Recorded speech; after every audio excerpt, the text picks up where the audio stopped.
Good morning, all of you. Now start your class.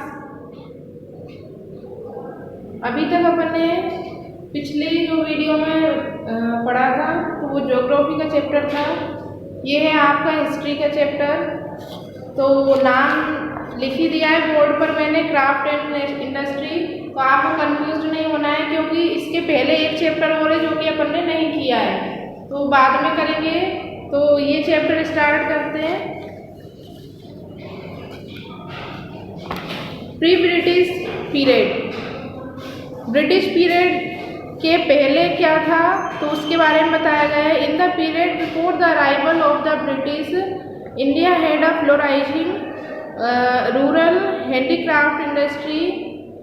Blaze handicraft made the need of the villagers and the urban settlement had their own artisans who fulfilled the need of the people and the royalty. They also exported to foreign market. मतलब British period से पहले craft तो था ही अपने इधर, industry भी हुआ करती थी, लेकिन जो कोई भी अगर प्रोडक्ट बनाया है तो उसकी सेलिंग वहीं की वहीं होती थी, उसको एक्सपोर्ट नहीं किया जाता था, जिससे कि लोगों की ज़रूरतें पूरी नहीं हो पाती थी। लोगों की ज़रूरतों को पूरा करने के लिए और उनमें चेंजेस लाने के लिए, थोड़ा डेवलपमेंट लाने के लिए क्या किया गया कि जो अपने यहाँ के बनाए हुए जो भी प्रोडक्ट है उनको एक्सपोर्ट किया जाने लग गया। कहाँ पर? फॉरेन मार्केट में।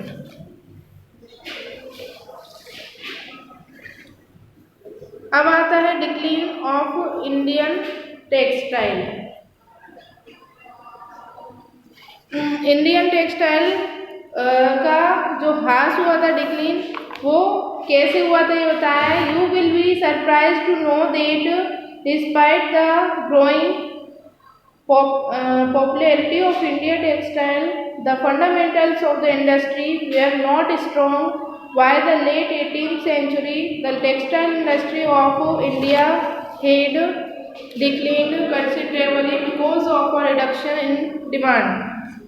Weavers, spinners, dyers, printers and other associated with the industry had begun to leave their traditional occupation. Many reasons were responsible for this decline.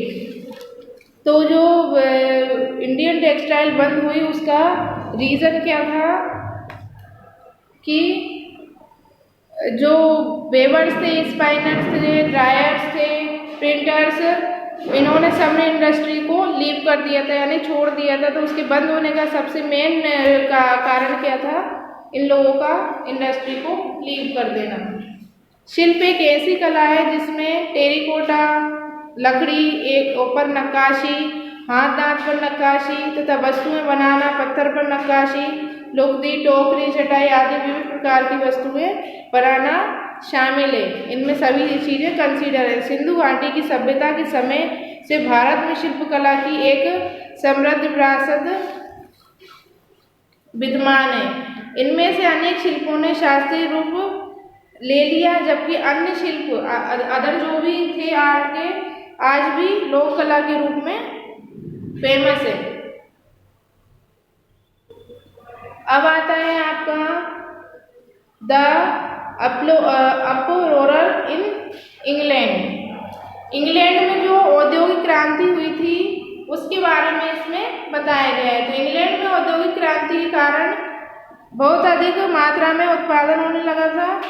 इससे भारतीय यानी इंडियन शिल्प बर्बाद हो गए थे। तो 19वीं शताब्दी में विभिन्न हस्तशिल्पों का पतन हो गया, यानी कि वो पूरी तरीके से खत्म हो गए।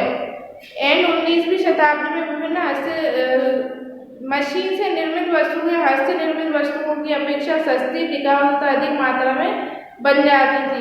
यानी कि जो हाथ से बनाते ना, उन वस्तुओं से ज़्यादा कोई भी वस्तु अगर हाथ से तैयार की है तो अगर मशीन से तैयार कर रहे हैं तो मशीन वाली जो वस्तु होगी वो ज़्यादा अच्छी देखने में लगती है, उसके बाद में सस्ती भी पड़ती है, वो ज़्यादा दिन तक भी रह पाती है। तो इसलिए लोगों ने उसको खरीदना शुरू कर दिया, हाथ ना कि हाथ से बनी वस्तुएं। भारत के वस्त्र इंग्लैंड से,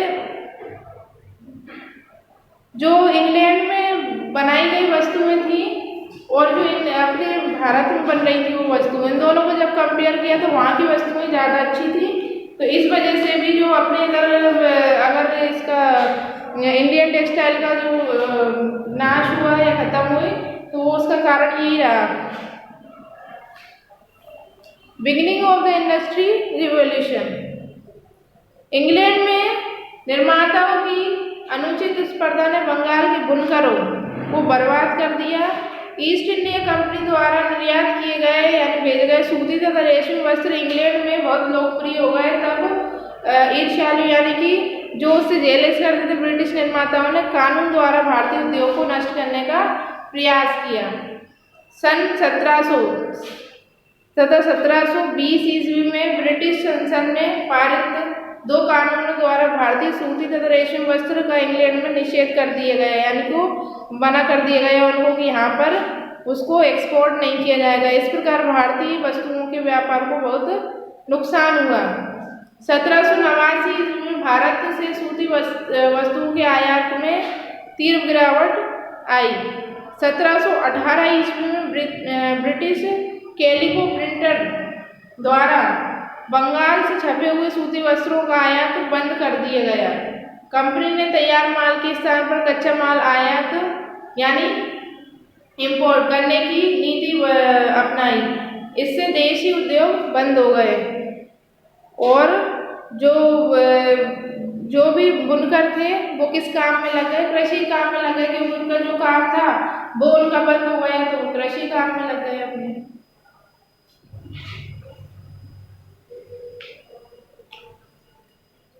आधुनिक उद्योगों का विकास, तो वो कैसे हुआ? ब्रिटिश सरकार ने जूट तथा सूती वस्त्र उद्योग तथा कोयला खनन को प्राथमिकता दी। जूट का प्रथम कारखाना बंगाल में रिशरा नामक स्थान पर ब्रिटिश पूंजी से खोला गया। तत्पश्चात इसके बाद यानी कि जूट के अन्य कारखाने बंगाल में स्थापित किए गए। 1870 ईस्वी में तक विश्व के जूट वस्त्र उत्पादन में भारत का एकाधिकार हो गया। ब्रिटिश निवेशकों के लिए कोयला खनन एक आकर्षक व्यवसाय था। बंगाल, बिहार तथा उड़ीसा में बहुत अधिक मात्रा में कोयला भंडार उपलब्ध थे। रेलों तथा कारखानों में कोयले की मांग बढ़ी हुई थी, अतः भारत में कोयला खनन उद्योग पनपा, यानी कि धीरे धीरे करके स्टार्ट हुआ। भारत में लौह धातु भी प्रचुर मात्रा में उपलब्ध थी, यानी कि अच्छी मात्रा में थी। कोयला तथा लौह धातु इस्पात उद्योग के लिए आवश्यक होते हैं, किंतु इस्पात उद्योग का भारत में विकास नहीं किया जा सका, क्योंकि ब्रिटिश सरकार ने इस पर अनेक प्रतिबंध लगाए, बहुत रोक लगाई थी ब्रिटिश सरकार ने इस पर। किस पर? इस्पात उद्योग पर, तो इसलिए यहाँ पर स्थापित नहीं हो पाया। 1907 में जमशेद जी टाटा ने जमशेदपुर झारखंड में Tata iron and steel company की स्थापना की। स्टील कंपनी के किसके नाम से? वो टिस्को के नाम से, जिसकी स्थापना किसने की थी? जमशेद जी टाटा ने, जमशेदपुर में, झारखंड में। और ये किसकी कंपनी है? टाटा, जो आयरन और स्टील कंपनी, इसकी शुरुआत की थी।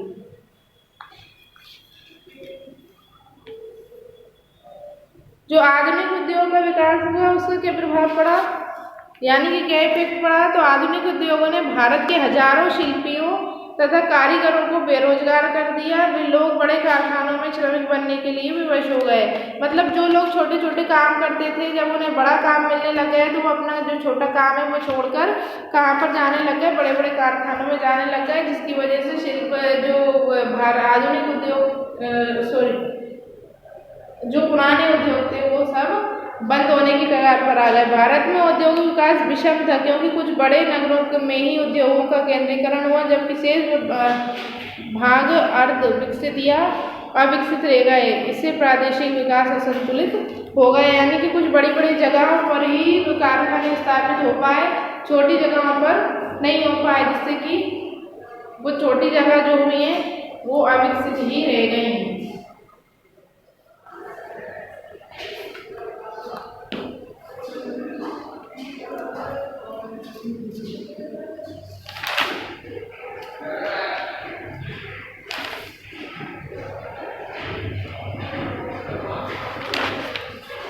तो ये चैप्टर आपका इसी पर बेस्ड था।